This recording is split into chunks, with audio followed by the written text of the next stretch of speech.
কথায় আছে যে কোনো সম্পর্কে দূরত্ব বাড়ালে তবে তার গুরুত্ব বাড়ে। তো আমি এই কদিন তোমাদের সামনে একদমই আসিনি, প্রায় অনেকগুলো দিন পর আর কি আমি ভিডিও পোস্ট করছি আজ।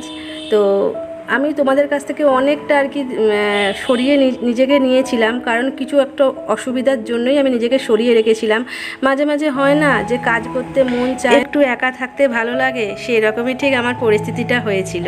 মানে একদমই ভালো লাগছিল না, না কারোর ভিডিও দেখতে ভালো লাগছিল, না কারোর লাইভে যেতে ভালো লাগছিল, বা ভিডিও যদি তোমাদের দেখছিলামও কিন্তু কারোর ভিডিওতে আমি কমেন্ট করছিলাম না। মানে এমনি একটা ব্যাপার ছিল না, মানে টোটালি একদম মনে করো যে মনে হচ্ছিল যে একদম মানে সরেই থাকি। মানে কাজ করতে করতে একটুখানি আর কি নিজেকে ছুটি দিয়েছিলাম, কিন্তু তোমাদের কাছ থেকে যতটা দূরত্ব আর কি আমি রেখেছিলাম, কিন্তু অনেকেই আমার সাবস্ক্রাইবার, অনেক বোনেরা আছে যারা আমাকে প্রায় ফোন করে করে বলছে বা মেসেজ করে বলছে বা কমেন্ট করছো তোমরা আমাকে যে দিদিভাই কেন ভিডিও দিচ্ছ না, কি অসুবিধা হয়েছে, তোমার শরীর ভালো আছো তো, মানে অনেক রকমের প্রশ্ন তোমরা আমাকে করছো। তো হ্যাঁ, আমি ভিডিও দিচ্ছিলাম না এই কারণেই যে কাজ করতে করতে কি বলো তো মনে হচ্ছিলো যে না কিছুদিন ছুটি নিই। তার সাথে আমার শরীরটাও একটু বিশেষ কিছু খারাপ ছিল, তো একটু সুস্থ হওয়ার পরেই আর কি আমি আবার ভিডিও আজকে পোস্ট করব। তো এবার থেকে তোমরা রোজই ভিডিও পাবে।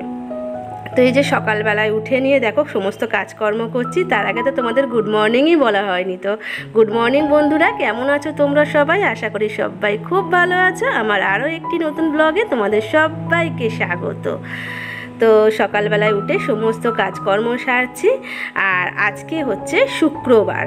তো ঝটপট করে কাজকর্ম সারছি, আজকে একটু তাড়াতাড়ি উঠেছি জানো তো, কারণ বরের প্রত্যেক দিন না দেরি হয়ে যাচ্ছে কাজে বেরোতে, সেই কারণে আজকে ইচ্ছা আছে তাড়াহুড়ো করে সমস্ত কাজকর্ম সেরে বাজার দোকান সেরে নিয়ে বর আর কি বেরোবে। তো আমি এদিকে যেমন আমার কাজকর্ম করছি, ওদিকে আমার বড় আমার কিছু কাজকর্ম আর কি এগিয়ে দিচ্ছে, যেমন জল ভরাগুলো, ভারী ভারী বালতি তোলা আর করা। কি বলো তো এখন আর আমি না পেরে উঠি না, প্রচণ্ড হাঁপিয়ে যাই, সংসারের কাজ এত থাকে না, তার সাথে এই জল তোলা বলো বাড়তি যে সমস্ত কাজকর্মগুলো থাকে সেগুলো না আমি একদম পারি না, ভীষণ কষ্ট হয় গো শরীরে। তাই জন্য যতটা আমার বর যতক্ষণ থাকে যতটা পারে আমার কাজগুলো একটু আগিয়ে দিয়ে যায়। যেমন জামা কাপড় কাচাকাচিগুলো ও কিছুটা পারলেও করে দেয়, যদি কম থাকে কম সম থাকে আমি তখন বলি যে আমি করে নেবো, এটাই আর কি। তো দুজনে মিলে কাজটা একটু সকালবেলা আর কি আগিয়েই নিই। তো এই যে আমার বর দেখো জল ঢালছে ফিল্টারে, আজকে না জল বেশি পাওয়া যায়নি। কথা বলতে বলতে দুজনে একটু কথা বলছিলাম, কথা বলতে বলতে কখন যে কল বন্ধ হয়ে গেছে, জলের কল বন্ধ হয়ে গেছে, নিজেদের হুঁশি নেই। তো যাই হোক যতটুকু জল পাওয়া গেছে, খাবার জল, অসুবিধা হবে না, চলে যাবে, কারণ ভেতরে স্টকে জল আছে বালতিতে। তাও জল ভরে রেখে দিই, কারণ রান্না আর খাওয়া এই জলটাই আর কি আমাদের কাজে লাগে। বাকি বাইরের কল থেকে আমাদের আর কি জল আনলেও হয় খাবার জল, কিন্তু বাইরের কলটা ঝট করে যায় না, ভালো লাগে না, অনেক লোকজন নিতে আসে তো জল। আর আমাদের পুরুলিয়াতে কি বলো তো এই জলেরই কষ্টটা বেশি, আর কিছু নয়, এই আর কি। তো এই যে একটু জল খেয়ে নিচ্ছি আর চা বসিয়েছি, সমস্ত কাজকর্ম সেরে এসেছি, এসে একটু চা বসিয়েছি। আজকে না একটু দুধ চা খেতে মন করছে, এই কদিন আর কি লাল চা খাচ্ছিলাম, কারণ একটু গ্যাসের প্রবলেম হচ্ছিলো, তো সেই জন্য লাল চা খাচ্ছি। কিন্তু আজকে না একটু দুধ চা খেতে মন করছে, কারণ দুধ চাটা খেতেই আমার ভালো লাগে, আমি লাল চা একদম খেতে চাই না, মানে ভালোই লাগে না লাল চা খেতে, কী করবো, অগত্যায় খেতে হচ্ছিলো, কিন্তু আজকে একটু দুধ চা খাচ্ছি। তো এই যে দুধ চা খাবো, কি খাওয়ার আগে আমার বর ওষুধ দিয়ে দিল, ওষুধটা খাচ্ছে, কি বাজে ওষুধটা খেতে, আমার মুখটা দেখো খালি একবার তোমরা। তো এই যে বন্ধুরা চা খাওয়ার সব কিছু কমপ্লিট, মোটামুটি সকালের কাজকর্ম কমপ্লিট হয়ে গেছে, শুধু ঘর দুয়ারটা ঝাড় দিতে বাকি আছে। তো বরকে বললাম বরং পরে ঘর দুয়ার ঝাড় দেবো, চলো সবার আগে বাজার থেকে ঘুরে আসি, কারণ একবার রোদ উঠছে একবার মেঘ করছে, এখন যেমন মেঘ করে গেছে, তো রোদটা যখন উঠছে খুব চড়া রোদটা উঠছে, মানে একদম গরম যেন লাগছে। তো যাই হোক সেই জন্য ওই বৃষ্টিটা যদি চলে আসে বাজার যেতে পারবো না, তাই বললাম চলো আগে বাজারটা ঘুরে আসি। আসলে একটু বসেছিলাম, কারণ দুধওয়ালা দুধ দিতে আসবে, সেই জন্য বাজার চলে গেলে ও আর দুধ আর কি নিতে পারবো না, সেই জন্য। তো দুধটা দিয়ে গেল, বর বলে তুমি বরং রেডি হও, ততক্ষণ বরং আমি মুদিখানাটা করে নিয়ে আসি, মুদিখানার যা আর কি টুকটাক জিনিসপত্র লাগবে সেগুলো আর কি আনতে গেল। তো ওগুলো নিয়ে আসুক, আমি রেডিও হয়ে গেছি, ও আসবে আর বেরোবো বাজার করতে। তো চলো পরে তখন তোমাদের সাথে কথা হবে, ঠিক আছে? এখন সারাদিনের প্রচুর কাজ বা কর্ম বাকি আছে, ধীরে সুস্থে করছি আস্তে আস্তে। তো সারাদিন সাথে বাজার থেকে চলে এসেছি, এসে নিয়ে বেশ কিছু কাজ করলাম, জামা কাপড় আর ছেড়ে নিয়ে বরের কিছু আর কি ছিল বাসি জামা কাপড়, সেগুলো একটু ধুয়ে দিলাম, তার সাথে আমারও কিছু ছিল সেগুলো একটু ধুয়ে দিলাম ঝটপট করে। এবার আর কি খাবার তৈরি করব বলতে কালকের আলু দিয়ে বেগুন দিয়ে তরকারি করেছিলাম, তো খেতে খুব ভালো হয়েছিল। অনেকদিন পর বেগুনের তরকারি করেছি তো খেতে খুব ভালো হয়েছে। আর রুটি আছে, ওই রুটিটা ভেজে দেবো বরকে, আর একটু চা করে দেবো, আর ওই আলু বেগুনের তরকারি দিয়ে খাওয়া হয়ে যাবে। তো চলো কী কী নিয়ে এসেছি একবার দেখি। তবে হ্যাঁ, বাজার থেকে নিয়ে এসেছি হচ্ছে চিকেন, আজকে মাছ পাইনি সেই জন্য চিকেনটাই নিয়ে এলাম। আর মুদির দোকান থেকেও নিয়ে এসেছি কিছু টুকটাক জিনিস আর কি। চলো তোমাদের ঝটপট দেখাই। মুসুর ডাল আছে, শুকনো লঙ্কা, একটা কালো জিরে একটুখানি নিয়ে এসেছি, বাড়ন্ত ছিল বলে, আর চা পাতা, বিস্কুট, চাল, আর যে চিনি। আর চিনিটার মধ্যে দেখো কীরকম পিঁপড়া আছে, বুঝো, দোকান থেকেই দেখতে পাচ্ছ। পিঁপড়া না আমার একদম সহ্য হয় না, যেন আমি চারিদিকে দাগ কেটে কেটে রেখে দিয়েছি, মানে আর কি এ দেখো না, চকের দাগ কেটে কেটে রেখে দিয়েছি যাতে পিঁপড়া না উঠতে পারে। তো কী আর করার, দেখে নিয়ে চিনিটাকে ঢালতে হবে। বিরাট পিঁপড়া আছে, এই দেখো, এই দেখো কিরম পিঁপড়াগুলো। আর বাজার থেকে নিয়ে এসেছি, এখানে আছে পেঁয়াজ, আদা, আর এই যে কাঁচা লঙ্কা নিয়ে এসেছি।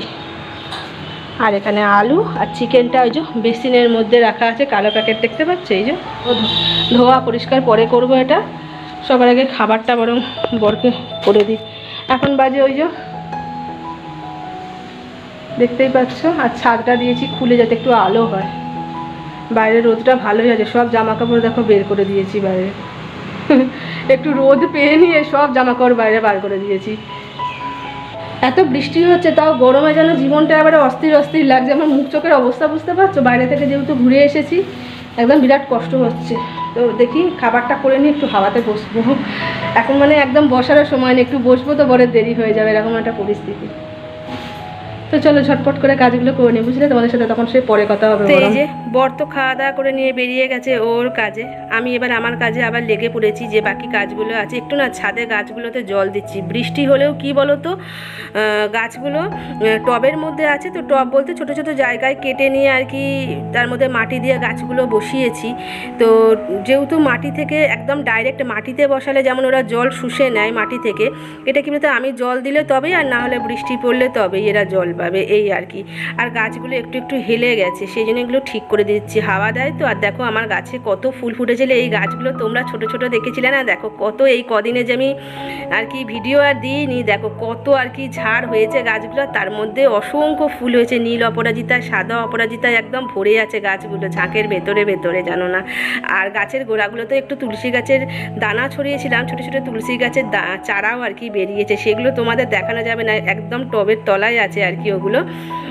তো সেই জন্যই। আর বৃষ্টি পড়লে গাছগুলো আবার তাজা হয়ে যায়, এই যদি জল না দিয়ে যায় না, যে রোদটা উঠেছে সেই রোদটাতে একদম গাছগুলো ঝিমিয়ে যাবে না, মানে ঝিমিয়ে যাবে, জানো না। তো সেই জন্যই জলটা দেওয়া আর কি। আর এই দেখো আকাশটার অবস্থা, মানে একদম এই সাদা সাদা মোটা মোটা মেঘগুলো এসে সূর্যকে ঢাকা দিয়ে দিচ্ছে, আর মানে রোদটা চলে যাচ্ছে, তখন কি মেঘ হচ্ছে, আর ঝিরঝির করে এই সাদা সাদা মেঘগুলোতেই বৃষ্টি হচ্ছে। নীল আকাশ থাকলেও জানো না, তেমনি পরিমাণ গরম, মানে এতটা পরিমাণ গরম আছে না, যেন মানে হাঁপ ধরে যাচ্ছে একটুখানি কাজকর্ম করলেই, কি পরিস্থিতি আর কি। কিন্তু এই আকাশটা দেখেও না যেন মনে হচ্ছে শরৎকাল সামনে চলে এসেছে, এইবার আর কি দুর্গাপুজোর সময় আসছে, কি ভালো লাগবে। তো যাই হোক, দেখো আকাশ আর দেখে গাছের জল টল দিয়ে নিয়ে নিচে চলে এসেছি। এই যে ঝিরঝির করে বৃষ্টি পড়ছিল বললাম না, দেখো যে জামা কাপড়গুলো আগের দিন কেচেছিলাম সেগুলো সব আর কি তার থেকে শুকনোগুলো তুলে নিয়ে চলে এলাম, তাও এগুলো আধ ভেজা হয়ে গেছে, তো ভাঁজ করেই রেখে দিলাম, খুব একটা ভেজে নিয়ে আধ ভেজা হয়েছে, মানে যেহেতু ঝিরঝির করে বৃষ্টি পড়ছে সেগুলোই ভাঁজ করে রেখে দিলাম।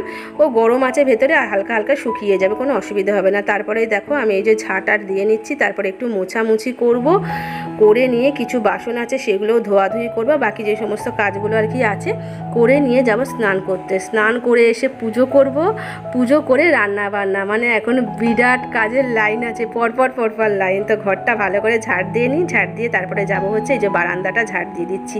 বড় গাড়িটা বেরিয়ে গেছে তো, আর কি পরিমাণ বালি দেখো না, মানে সকালবেলা একবার ঝাঁট দিলেও আমাকে বেলায় আবার একবার ঝাঁট দিতে হয়, বিকালে আবার যখন বর বেরিয়ে যায় তখন একবার ঝাঁট দিতে হয়, মানে শুকনো শুকনো থাকলে অতটা বালি আসে না, কি বলো তো, বৃষ্টি পড়ছে না, আর চাকাগুলোর মধ্যে জলের সাথে কি হচ্ছে বলো তো, বালিগুলো আটকে যাচ্ছে, আর সেই বালিগুলো একদম এখানে ভর্তি হচ্ছে, দেখো কত বালি।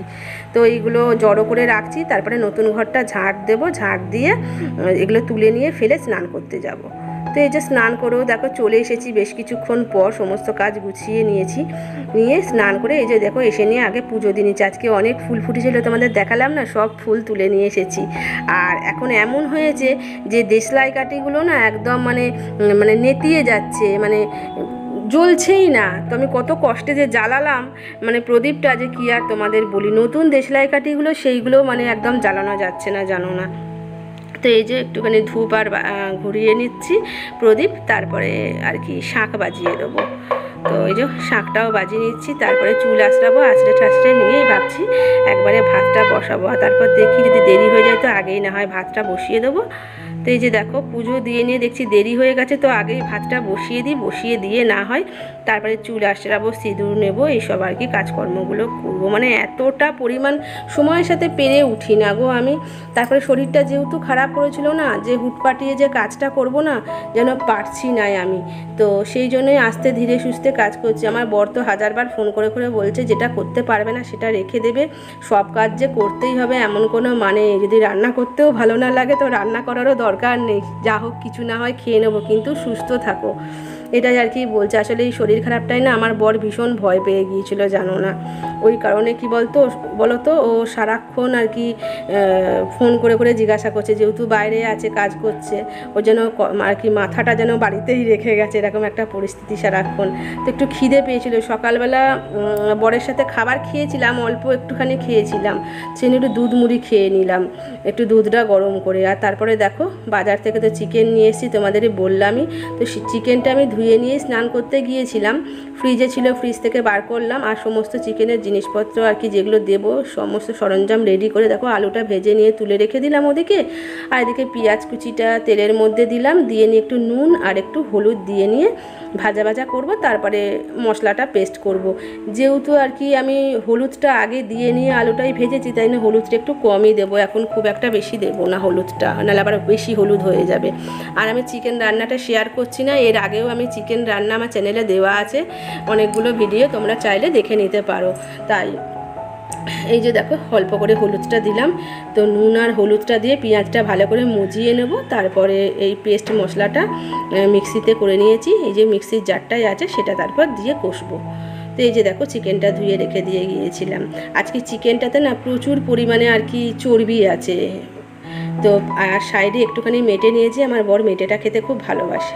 এই যে দেখো মশলাটার মধ্যে আদা, রসুন, পেঁয়াজ, কাঁচা লঙ্কা, টমেটো আছে, আর একটা নতুন জিনিস অ্যাড করেছি সেটা হচ্ছে পেঁপে, একটু কাঁচা পেঁপে আর কি এই মিক্সির মধ্যে এই আদা রসুন পেঁয়াজের সঙ্গেই দিয়ে দিয়েছিলাম, সেটা আর কি পেস্ট করে নিয়েছি, কারণ আমার বরও খাবে না, এমনি পেঁপে সেদ্ধ দিলে আমিও খাই না। সেই দেখো আমার চিকেন রান্না একদম কমপ্লিট। এই যে এই সব আর কি ওভেনটা বন্ধ করলাম, তো এবার খেতে দেবো। বরবাবুও চলে এসছে, কষা কষা করে করেছি আর কি চিকেনটা, ঝোল করিনি বেশি। তো বাটিটায় ঢেলে নেবো। আর এই যে এখানে রয়েছে কালকে একটু ঝোল আছে, গাজর, আলু, একটু বেগুন দিয়েছিলাম, পেঁপে, কাঁচকলা দিয়ে একটু ঝোল করেছিলাম কালকে, তো সে একটুখানি রয়ে গিয়েছিল, এটা ফ্রিজ থেকে বার করলাম। তো এটা আর গরম করতে লাগবে না, খুব একটা বেশি ঠান্ডা নেই, ভাতটা গরম আছে তো হয়ে যাবে। আর এখানে রয়েছে একটুখানি উচ্ছে চচ্চড়ি, এটা আমার বর খাবে না, আমি খেয়ে নেবো, ও উচ্ছে ভাজাটা খায়, পছন্দ করে, উচ্ছে চচ্চড়িটা আমি খেয়ে নেবো। তো এখানে আছে আলু, বেগুন আর একটুখানি আর কি উচ্ছে দিয়ে চচ্চড়ি করেছিলাম কালকে, তো অল্প একটু কাল খেয়েছিলাম আর একটু এই যে রয়ে গেছে, তো এই দুটো আজকে খেয়ে নেব। তার এই যে ভাতটা তোমাদের আগেই দেখিয়েছি, দেখো ভাত এখন বাজে এই যে। তো চলো বন্ধুরা এবার খাওয়া দাওয়া করে নেবার। কী পরিমাণ বাইরে মেঘ করেছে দেখছো, আমার ঘরের ভেতরটা দেখলেই বুঝতে পারবে কী পরিমাণ অন্ধকার। দেখো ঘুটঘুট করছে অন্ধকার, আর বাইরে এত মেঘ করেছে, তার সাথে না গুড়গুড় গুড়গুড় করে মেঘ ডাকছে। আর অনেকক্ষণ থেকেই মেঘ ডাকছে, জন্য বরকে বললাম তুই বরং চলেই এসো, প্রত্যেক দিন ভিজে যাচ্ছ, আজকে বরং একটু তাড়াতাড়ি ঢুকে যাও। তো সেই জন্য ও চলে এসেছে, ওকে আর দেখাচ্ছি না, নিচটা একটু বসে হাওয়া খাচ্ছে। তো এবার একটি খাওয়া দাওয়া করে নিয়ে বাসন কুসনগুলো মেজে ঢুকতে পারলে বাঁচি, জানি না বাসনগুলো মেজে উঠতে পারবো কি না। খাওয়া দাওয়া করার পর এত মেঘ করে এসেছে, তার সাথে প্রচুর আর কি মেঘ ডাকছে গুড়গুড় করে। তো চলো বন্ধুরা, আজকে এই পর্যন্ত। সবাই খুব ভালো থেকো, সবাইকে টাটা।